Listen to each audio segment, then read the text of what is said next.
for the former. Yan, mga kababayan. Mukhang papalapit na po ng papalapit, mga bossing. Pakinggan na ho natin, ha? Ang balita. Ano nga ba ang balita tungkol sa ICC? Families of victims of the Duterte drug war gathered in Quezon City Sunday to call for the former president's prosecution. This after Duterte admitted to ordering the... Yan niya, di ba? Uulitin pa ba natin? Yung pag-admit o yung pagsabi niya na binubuyo namin sila. Kung sino ang pinakamananagot dyan? Sino ang pinakadapat managot dyan? Sabi ng Pangulo, siya. Di ba? Kaya nga yung sinasabi ho natin, mga kababayan, na baka huminto na yung investigasyon ng ICC, dahil na din po sa dating Pangulong Duterte. Kumbaga, nilahat na niya dyan. Kulang na lang yung hinihintay na paano yung bayaran, saan kinukuha yung pondo ng bayaran. Doon sa Quadcom natin maririnig yon. Dahil po sa Senado, mukhang walang pag-asa. Dahil po, meron tayong mga senador, mga kababayan, na ang ginagawa lang po, inaaksaya yung oras sa hearing. Para sa ganon, less ang maging tanong sa atin dating Pangulo. At maharangan yung mga itatanong ni Senator Risa Hontiveros. Police to provoke drug suspects into... Pinoprovoke nila, di ba? Mismong galing po yun. Mismong galing po yun, mga kababayan. Ma'am Brenda Barton, shoutout po sa inyo. Sa bunganga ni dating Pangulong Duterte. Resisting arrest so they can be killed. Families are hopeful Congress will pursue its investigation into the drug war.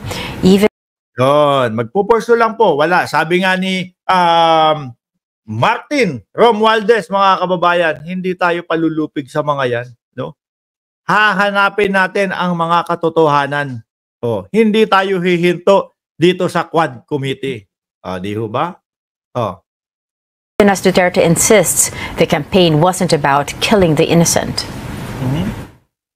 Pag naalaala ko sila para ako mamamatay, hindi pa sila makabayad sa mga inutang ng buhay ng mga tao. Gusto ko po. Yan, mga kababayan, yan po yung mga biktima, no? Tignan mo si doon sa Senado. Pinapunta po yung mga asawa, mga kamag-anak, mga tsuhen nung biktima. Ano po ginawa nila Bato de la Rosa? Halos parang sila na yung humaharas doon eh. Halos takutin na, halos sigawan na ni Actually, ganun na nga yung ginawa ni Bato de la Rosa eh, doon sa pariho, mga kababayan. Yung pare na tumutulong para po doon sa mga biktima ng laban kontra dyan sa pinagbabawal na gamot. Di ba? O ngayon, nakakatakot. Hindi na po haharap yan. Sabi, wag na nga dito. Wag na nga din tayo magkaso dito. Total naman nandun na sa taas, nasa ICC na. No? Yung mga reklamo natin, doon na lang tayo tumuon ng pansin. O para naman doon sa magsasabi, mga bossing, alam ko nandiyan kayo, no? Sasabihin nyo, walang jurisdiction ng ICC sa Pilipinas. O dali, anak ng tinapa mga DDS, napakababagal nyo, kaya ang bigay lang sa inyo, papiso-piso eh. I-comment nyo na yon, walang jurisdiction ng ICC. Hihintayin ko kayo. No?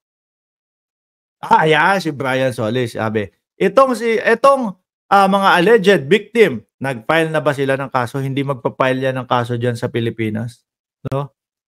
Nakapagreklamo na sila doon sa ICC, inaasikaso sila ng maayos.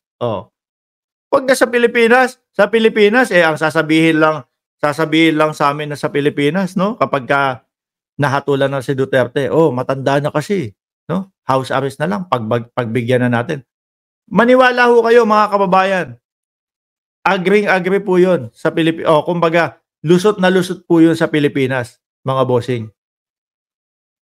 Diba? Lusot na lusot sa Pilipinas yung. Kaya, etong mga kamag-anak ng nabiktima, wala na po yan. Hindi na po magkakaso yan dyan sa Pilipinas. Total naman, tuloy-tuloy na po yung tuloy-tuloy na po yung ICC. No? Wala pa ding nag-anak ng tinapa, mabagal pala talaga itong mga DDS na to.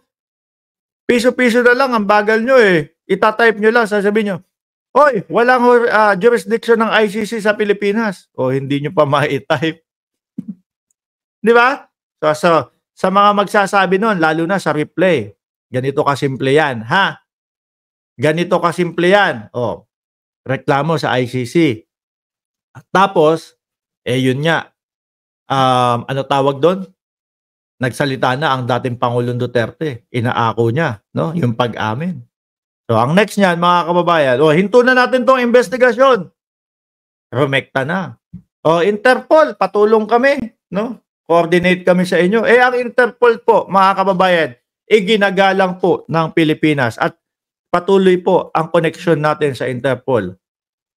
Naku, sabi sa PNP, pakiserve nga tong warrant of arrest ni Digong.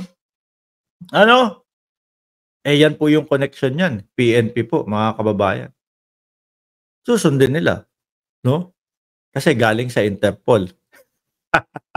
Galing sa Interpol, mga kababayan. Tapos, hindi nyo ba napansin, sabi ng Philippine National Police, hindi nila sasantuhin sila Duterte, sila Bungo, at kung sino pa yung mga kasama na lumabag sa karapatang pantao para po titilin ang buhay nitong mga kamag-anak ng mga nagsasalita. Ang mangyari, panagot po si Duterte, makulong po siya, pagbayaran niya po yung mga ginawa niya. At ikaw ba, lumagay ka sa sa posisyon niya? Tapos alam mo na kapag yung kinasuhan sa Pilipinas, ang ending house arrest kasi matanda na nga. Tingin mo, ipuporso mo pa yon? O doon ka sa ICC, tapos isa-serve yung warrant of arrest, tapos isasama na doon sa malayo. Baka doon sila magkita ni Kibuloy. Di ba? Siyempre hindi. Mas pipili ka doon sa talagang alam mong mapapanagot. Kasi kapag house arrest yan, mga kababayan, magugustuhan pa niyan yan. Karamihan ho ng matatanda, karamihan ho ng nasa 80 o 70 pataas, hindi na po naglalabas yan. Gusto na lang yan sa bahay na namamahinga. Di pabor pa kay dating Pangulong Duterte. Di ba? At yung si Bato po at yung mga iba pong kasangkap ng mga kapulisan na sumunod po sa kanya. Amin lang Ito pa, Attorney Cristina Conti, kailan po? Meanwhile, ICC Assistant to Counsel Attorney Cristina Conti reiterated the court may issue an arrest warrant for Duterte before year-end. The ICC... Ay, nako! Ayan, nandyan na si Ma'am Lori Mamawag. Sabi niya, abangan sa Quadcom. Di ba? Ano yung nabanggit, mga kababayan, ng ICC daw po? Kailan daw? Court may issue an arrest warrant for Duterte before year-end. Konting panahon na lang yan, Ano na ngayon? November 4, alas 10 ng gabi dyan sa Pilipinas. Konti na lang yan, Ilang days na lang yan, bakit ho ganun? Biglang napadali? Bakit biglang bago mag-year-end na? Dahil nga po, doon, no? Sa pag-amin ng dating Pangulong Duterte doon sa Senado. Yun nga yung dahilan po kung bakit napabilis at kung bakit biglang year-end na agad. Ayan, mukhang magandang pamasko para sa Pilipino ito. Lalong-lalo na ho, mga bossing. No? Lalong-lalo na po doon sa mga kaanak ng mga nabiktima, magandang pamasko yan. Siguro sasabihin, wag nyo na po kaming pamaskuhan. No? I-serve nyo na lang po yung warrant of arrest kay dating Pangulong Duterte. Ganun, di ba?